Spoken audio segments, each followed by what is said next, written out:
Susie Wyshak, who is the author of Good Food, Great Business.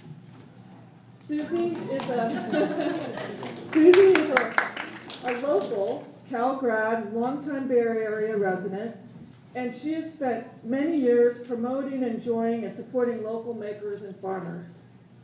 And she wrote this book with hopes of unraveling the mysteries of an often confusing, usually expensive process of growing a food product business. How many here are interested in growing a food product business? Oh, great, quite a few. Okay. So fortunately, this event coincides with a couple other great food things. The Good Food Awards, for one, which grants awards to outstanding American food producers and farmers who provide the ingredients. And that happened last week. And you could have tasted some of those products at the Ferry Building over the weekend. But there's going to be a seal on the products at once, so you'll know which those products are in local stores, things like that. And then there's a fancy food show going on right now, which I'm sure some of you are attending, right? Yeah. So it's perfect timing. Susie was brilliant and wanted to do this now. And so anyway, I'm going to turn it over to Susie. She will do the recorded part of the program and lead the moderating. So please help me welcome Susie Wyshak. Thank you, Kathy. Now we'll begin our program for our radio and internet audience.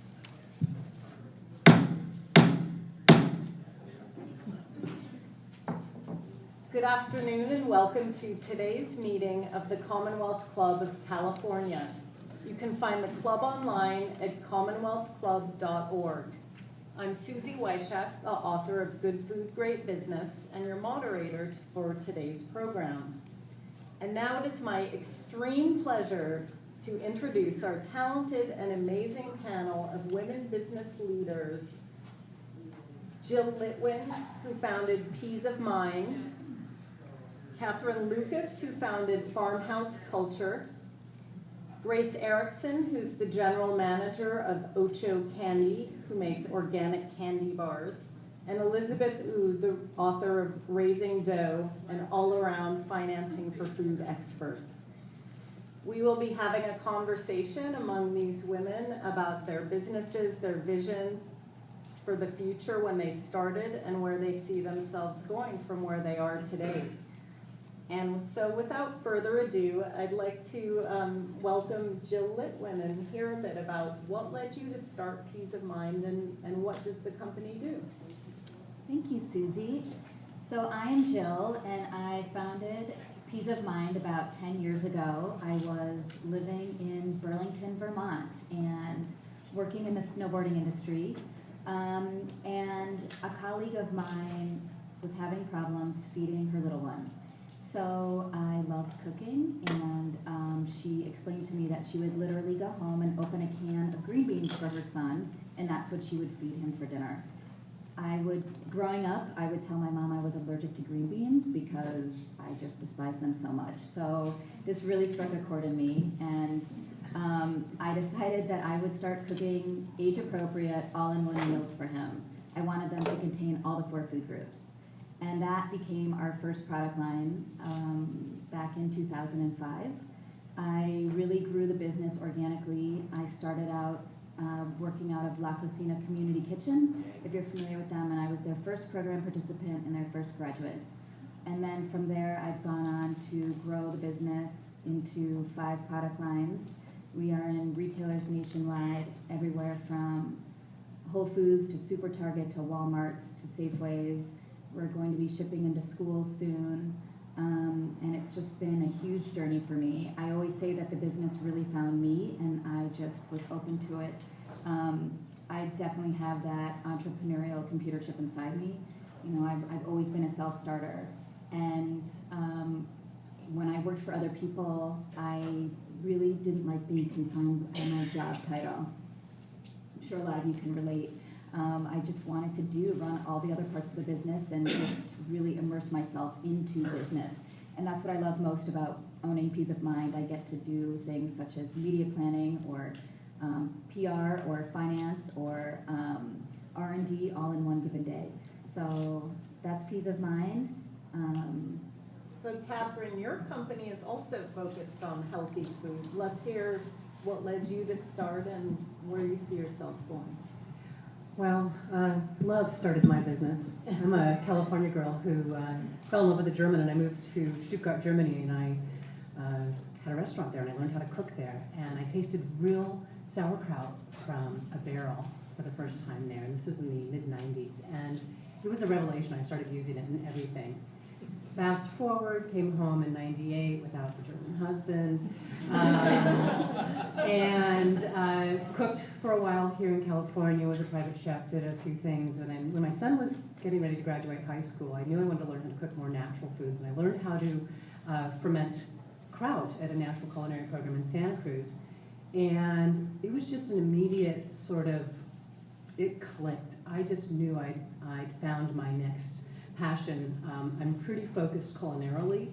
It turns out that kraut's healthy. That works out really well. It could have been chocolate, I gotta be honest, you know.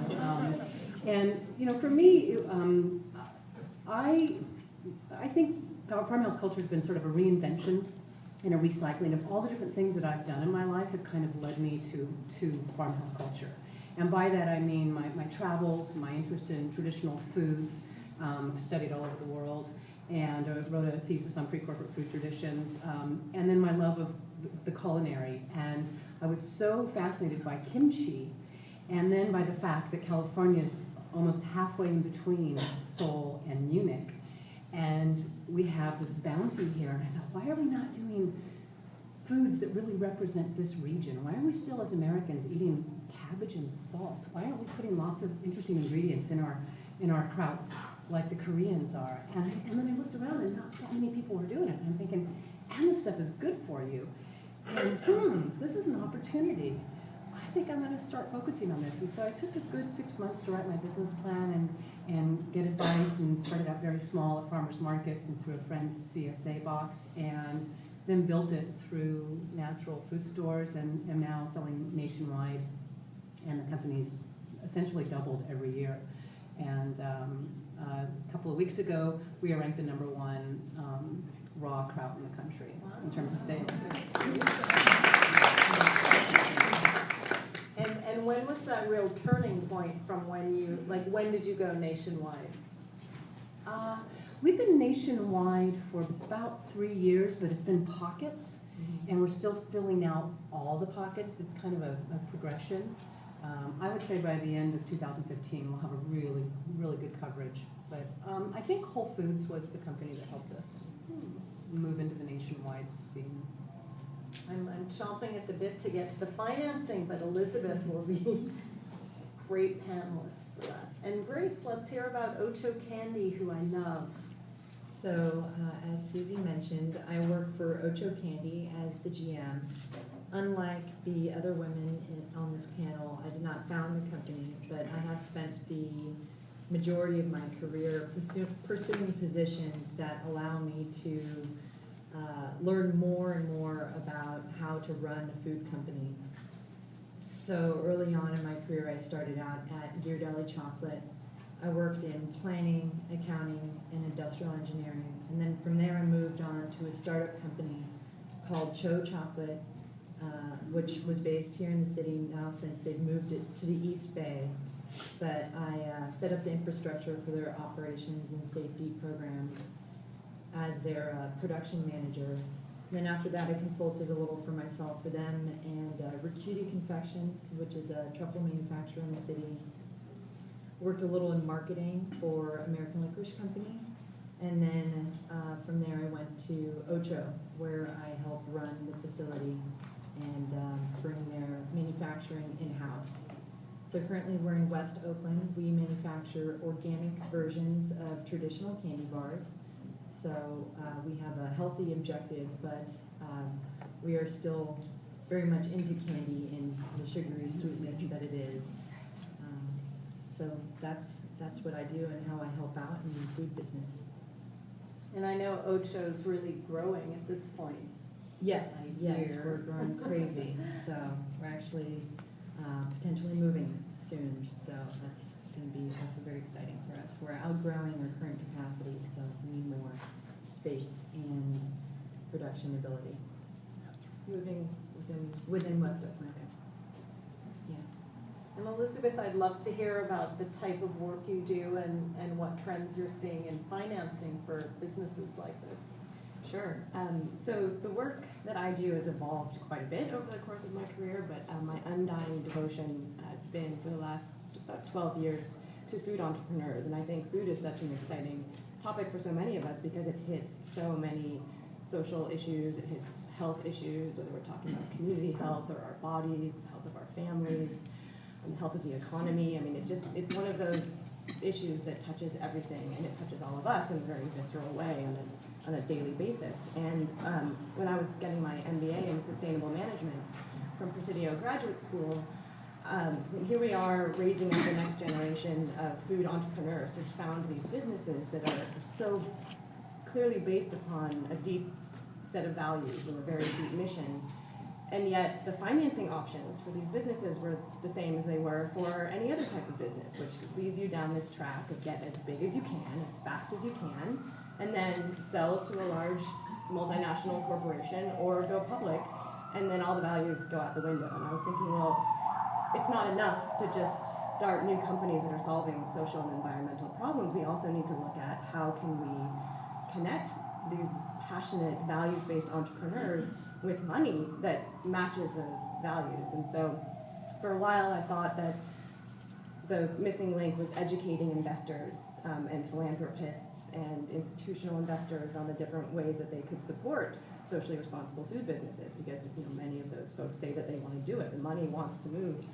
And then for a while I thought the problem was that we needed better financing instruments. So in addition to just a traditional loan or traditional venture capital, can we create new loan funds and new investment funds that are better suited to the values of these, particularly the newer food entrepreneurs that are looking at community scale businesses and not just businesses that want to take over the world.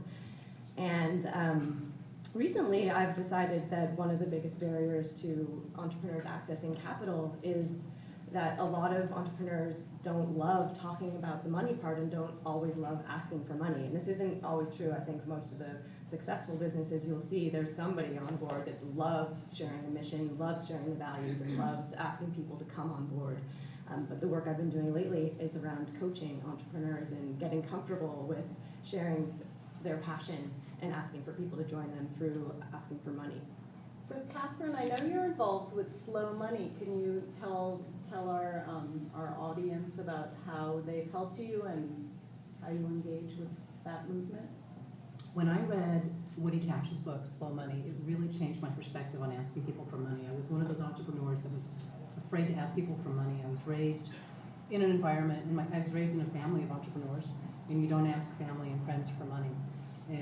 And Woody's book helped me understand that I could go to family and friends and give them an opportunity to invest in a company that was going to make the world a better place. And it just shifted the entire, my courage levels changed significantly. And there are slow money groups, investment groups popping up all over the country, and they're a great resource for entrepreneurs just starting out. And there's some interesting financing instruments that they've created along the way. And have you tapped into those for your actual funding? I have. So how are you, if you want to share, how are you funding your growth? Oh my gosh, it's an ongoing story. It's a never-ending story. Angels, investment partners, and then a loan through Slow Money, which has been great. It's royalty-based financing. It's a little different, and so if we're doing well, we pay back more. If we're not doing quite as well, there's some forgiveness there, which is really, it's a lot less intimidating. And yeah, it's an ongoing issue, the raising the money, especially if you're a fast-growing company, as a lot of us know. If you're doing these double-digit growth, your company might be profitable, but it's definitely cash hungry. And those of you who have read the book saw a lot of wisdom and experiences from Jill Litwin, and she shared about how to hire co-packers, the issues with financing and sourcing ingredients. Jill, would you share a bit about how you financed your business and what challenges you've run into with your production runs and growth?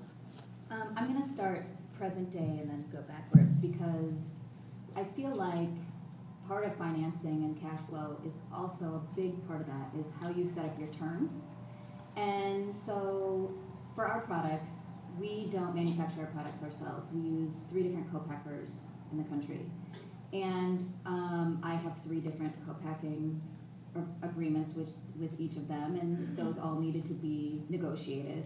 And then we sell major to distributors mainly, and those also are agreements. And we do some direct sales, and so we're able to set up terms with everybody on how we want to be paid and when we want to pay.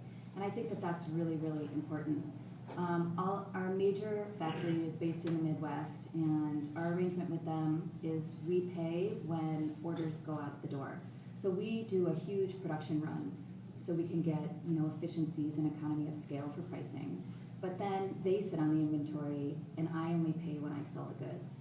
And my terms with them are net 30, so I pay them 30 days after the goods leave. And usually I'm paid before net 30. So that really helps to set me up currently with cash flow. And that's a huge help. In the beginning of the business though, when we're just getting started, all of us, we have a lot of expenses that are startup costs and costs to get us going. And I funded the business with 2 convertible loans. That's how I started the business. And what that means is basically mine was friends and family, and I received 2 loans that could convert to stock at a later date if I choose to raise money later, or I would pay them back as a loan. And so I received those, and then I think maybe 2 years later, I raised angel financing. And so those loans converted to stock at that time. And I never had to pay any of that back. And so the angels that I found, it was really serendipitous, and I feel really fortunate. People have been watching what I was doing. Peace of Mind has always been and will always be kid-centric. We're focused on kids and getting them to eat their vegetables. That's what we do.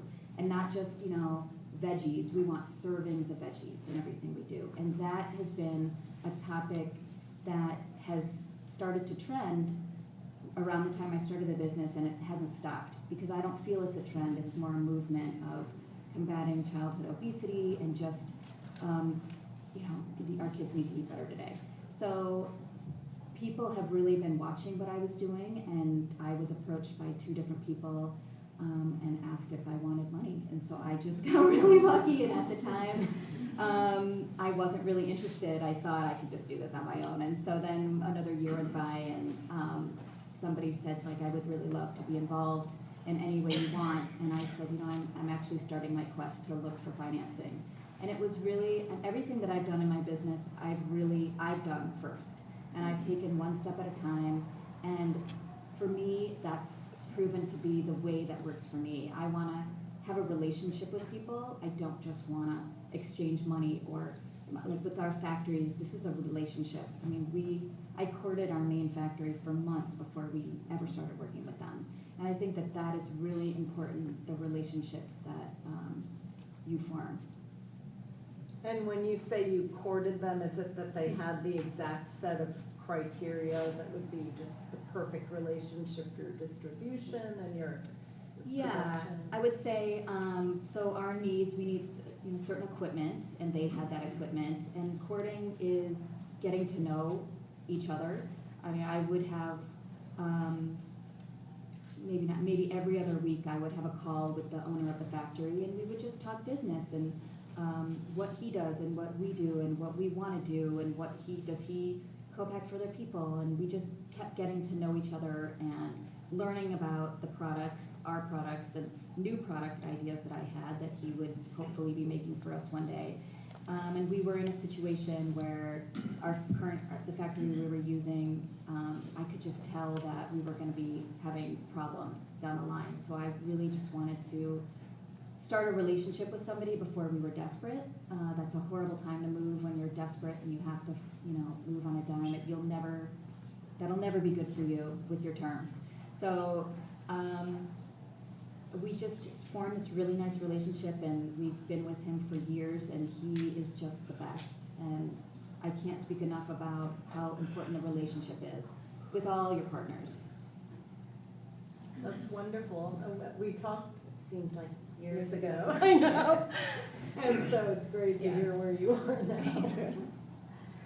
Well, one thing I write about in the book a lot is serendipity, and I met Grace at a cafe because she was wearing a T-shirt that said Ocho Candy, and I said, "You work there? What's your relationship?"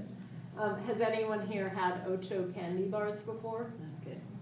Yeah, I just love them. I feel like they're among the finest confectionery I can find. Thank you. You're welcome. We think so too. It's always nice to find validation elsewhere. So I would, on that note, I would love to hear kind of what Ocho has found. Are you nationwide now? We are, excitingly so, yes.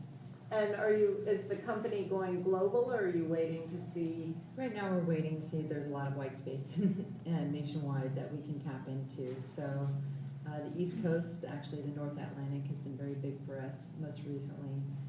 We just got into the South region for Whole Foods, the Southwest. So that's been very exciting.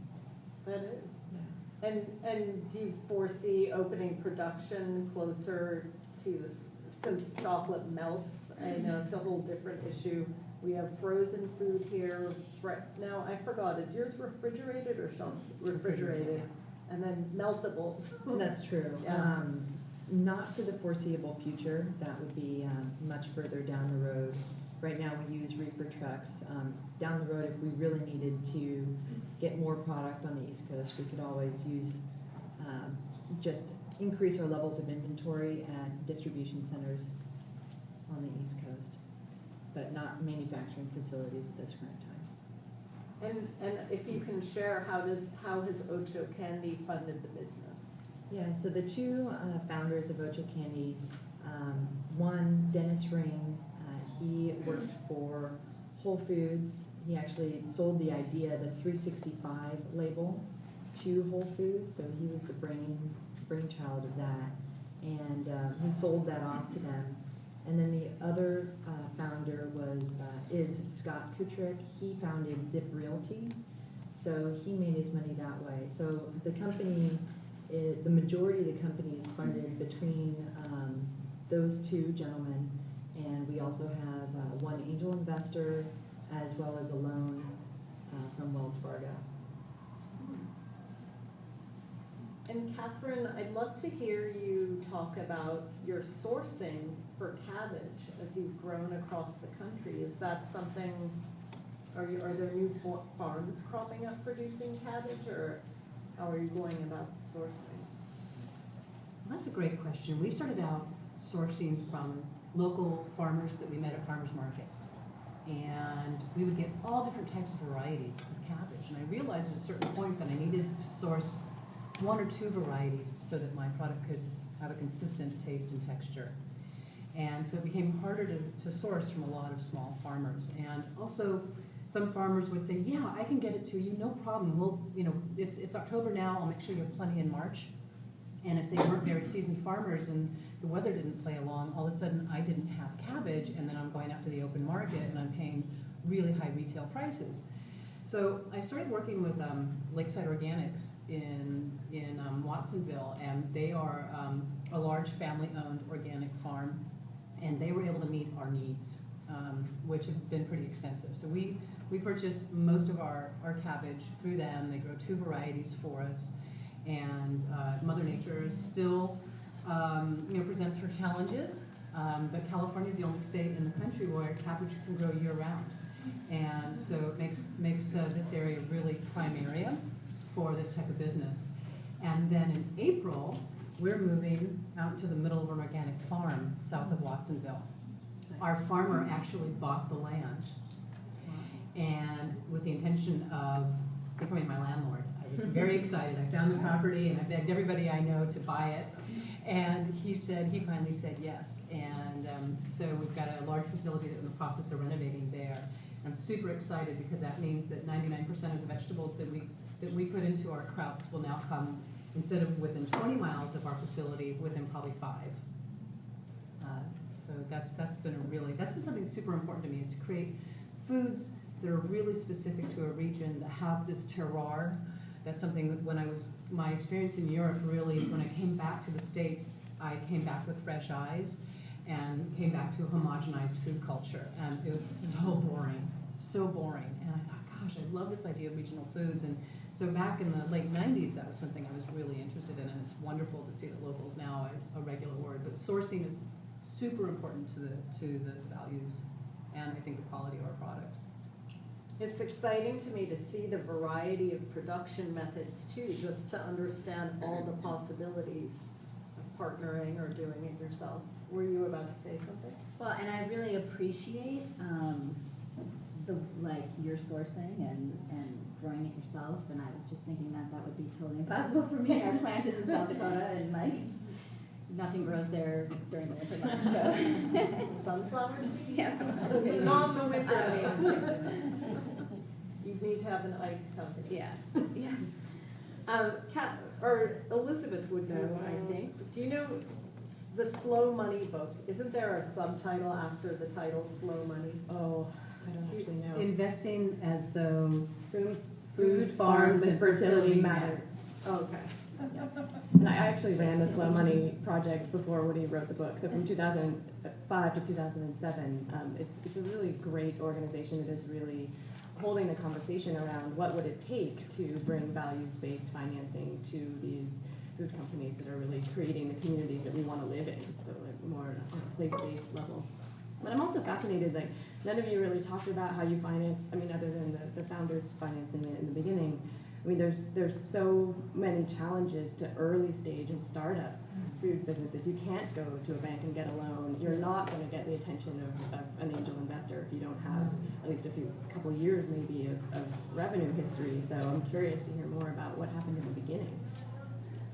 I can speak to that really briefly.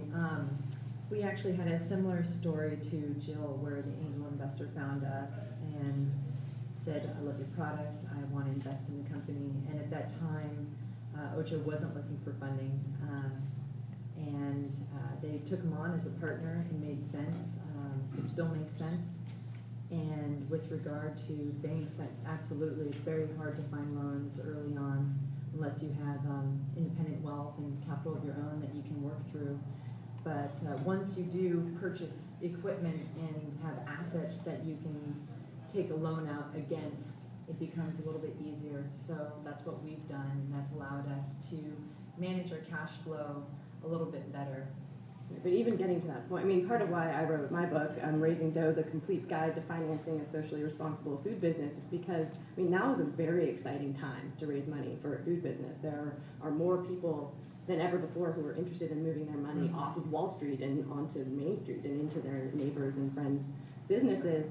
But it's really hard to evaluate whether or not all these different types of financing are a good fit if you can't find all these different methods in the first place. And so the book was my attempt to map out the very exciting and rapidly evolving landscape of financing options. So, did any of you use crowdfunding or Kickstarter at any point? Actually, I'll just chime in briefly. Originally, Susie Sauces, who makes sriracha sauce in the East Bay, was going to be here, and she couldn't be here. But she explained that Kickstarter has been instrumental to the funding her business. And they make their sauces with organic tomatoes when they're in season. They don't use tomato paste or anything processed. So she needs big chunks of money to do the production runs, and they have their own little production kitchen. So Kickstarter, they did 2 campaigns to fund their production, and she just couldn't say enough good things about that as how they got started and how they're able to grow. Just thought I'd chime in with that. So Jill, I know you talk about it in the book quite a bit actually, and how you find co-packers, but I'm also curious, as you go into schools, will your current co-packer be handling your food service production, or will anything change there? No, they are the experts so we have a product line called Veggie Wedgies, and they're baked, crispy French fries made from vegetables. We make a broccoli French fry, carrot French fry, cauliflower fry, and they're amazing. They're baked, so they are fat-free, allergen-free, and not organic. And they're the experts now in making our fries. So, I wouldn't want anybody else producing them but this factory, and they're, I think, maybe the 5th or 6th factory that we've worked with on our fries, and so we've been either outgrowing factories and needing to move, or there have been problems and we've needed to move. And so that was part of the courting process for me, is picking a factory that had the capacity to grow with us, along with their other business, and a place where we could, stay and have a healthy relationship. So. Interesting. Kathryn, a couple of audience members have questions for you, which I will combine. As you were scaling into your commercial production, what regulatory issues did you run into, and how did you arrive at the innovative packaging that's allowing you to distribute nationwide? And Well, when I first applied for my health food license, the inspector said, we have really no idea how to regulate sauerkraut. So go out and find somebody who is an expert and help us help you. And they gave me a couple of leads, and I found out that there'd never been a case of food poisoning related to sauerkraut. According to the USDA in the United States, it's a really safe food.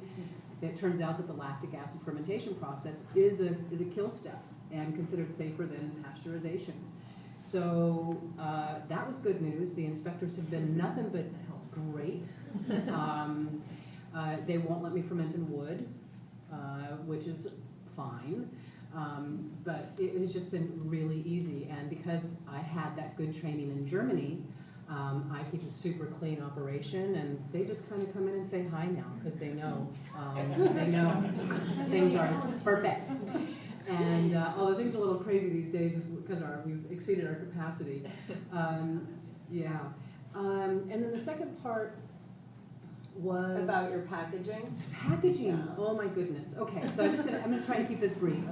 I went to the World Kimchi Conference in Washington, D.C. like 3 years ago, and I meet all these Germans there, and they're like and also the guys from the Pickle Packers Convention, and they were all there, and they're like, how can you sell your live kraut in a jar? This would never fly in Europe. You can't do that. Everybody knows that live kraut is going to carbon dioxide is going to build up. It's going to breach the seal, and something can come out and something can come in, and that's completely verboten in Germany. And I said, well, what do you guys use? And I started this conversation, and I started looking at the Koreans and the Swiss and the French, and I found a bag in Switzerland, very similar to what I'm using now, with a little vent on the back that allows carbon dioxide to off-gas and prevents oxygen from coming in. And so I just kind of started there and then started designing, and it was a big risk. It was really scary. Right until the last minute, we were going, gosh, should we do this? Should we do this? Are we going to freak people out? We're going to be in plastic. We're in good quality, food-safe plastic, but plastic is plastic. Like, there were all these concerns. But when we realized that our footprint was cut by 2/3, and that 99% of glass is made in China, and we look at all the energy required to get that glass here and then to recycle it, and it just started to make more and more sense. And that's one of the things in business that you're constantly doing. You don't get everything exactly the way you want it. It's always a compromise. Well, and the price of shipping and the breakage. Yeah, it's safer production. We don't have broken glass. If something happens, it doesn't. There's no risk of going into the food. So there are a lot of things to consider. Packaging. I never thought that I would become a packaging expert. But we have innovated from the beginning with packaging. We started out in a ceramic crock. I don't know if any of you remember that. $2 deposit, and it got us a lot of great attention. But it was, oh my gosh, I cannot tell you how many problems we had with, kraut juice bubbling over out of it, and moldy cork lids, and Whole Foods calling me and saying, what's happening? These aren't 16 ounces, because the kraut juice had kind of come out, and now they were only 13 ounces. And at 4 o'clock in the morning, driving from Whole Foods to Whole Foods in Northern California with my production manager, changing out all the crocks. Those are some of the packaging stories I have. We're kind of like the Whole Foods poster child for what can go wrong with packaging. So to finally be in a package that is sane has been wonderful. Congratulations. Thank you. Grace, another audience member, has a question about what kind of interaction you've had with consumers to get feedback on products, focus groups, and what has guided the design of your products over time. Good question. We've had a lot of interactions with consumers through demos and promotions that we do at Whole Foods. We did road shows at Costco. We reach out to a lot of consumers during those activities to learn more about what people like, who our customers are, consumers that is. We actually get a lot of feedback online as well about people loving the product, people wanting us to do different flavors. I think more recently there was somebody who really wanted us to do a white chocolate with coconut product. So we always keep track of those things. Our Director of Client Relations is very good at cataloging all of that information and giving it back to the management at the company. We also use demo coordinators that actually catalog it through their own system as well, so we can read through the comments of consumers directly that way. And then the second part of that question was?